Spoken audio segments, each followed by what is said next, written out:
الحمدللہ رب العالمین والصلاة والسلام علی سید الانبیاء والمرسلین اما بعد فاعوذ باللہ من الشیطان الرجیم بسم اللہ الرحمن الرحیم۔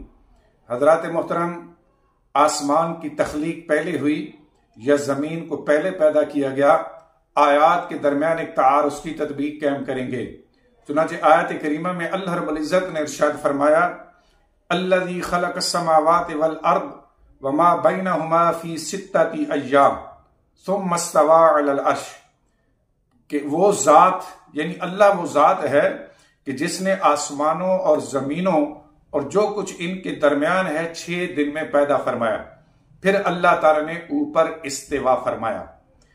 اس آیت کریمہ سے معلوم ہوا کہ زمین کی تخلیق پہلے ہوئی اور آسمان بعد میں پیدا کیا گیا، جیسا کہ ثم استوی کے لفظ سے مفہوم ہو رہا ہے۔ لہذا زمین کی تخلیق پہلے ہوئی اور آسمان کو بعد میں پیدا کیا گیا، اور یہ دونوں اور ان کے بیچ کی تمام چیزوں کی تخلیق کل 6 دن میں ہوئی۔ جبکہ اس کے برعکس دوسری آیت کریمہ میں ارشاد فرمایا وَالْأَرْضَ بَعْدَ ذَلِكَ دُحَاهَا، اور اس آسمان کی تخلیق کے بعد اللہ نے زمین کو تخلیق فرمایا۔ اب اس آیت کریمہ سے معلوم ہوا کہ آسمان کی تخلیق پہلے ہوئی اور زمین بعد میں پیدا کی گئی، جبکہ اس کے برعکس پہلی آیت کریمہ سے مفہوم ہو رہا ہے کہ زمین کی تخلیق پہلے ہوئی اور آسمان کی بعد میں۔ آیات کے درمیان بظاہر تعارض معلوم ہوتا ہے۔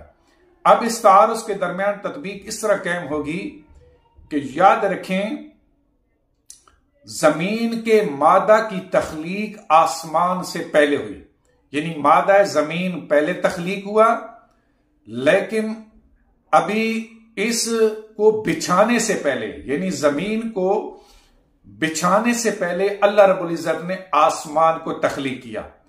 اب آسمان کی تخلیق کے بعد پھر اللہ تعالی نے زمین کو بچھایا۔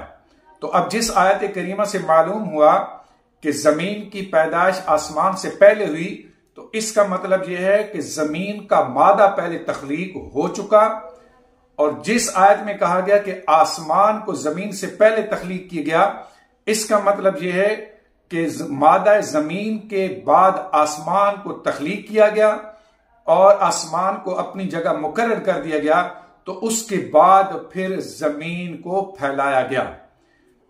اب اگر اس تطبیق کو تسلیم کر لیا جائے تو آیات کے درمیان تطبیق بھی تعارض بھی ختم ہو جائے گا، اور اس حل کے بعد اختلاف بھی ختم ہو جائے گا۔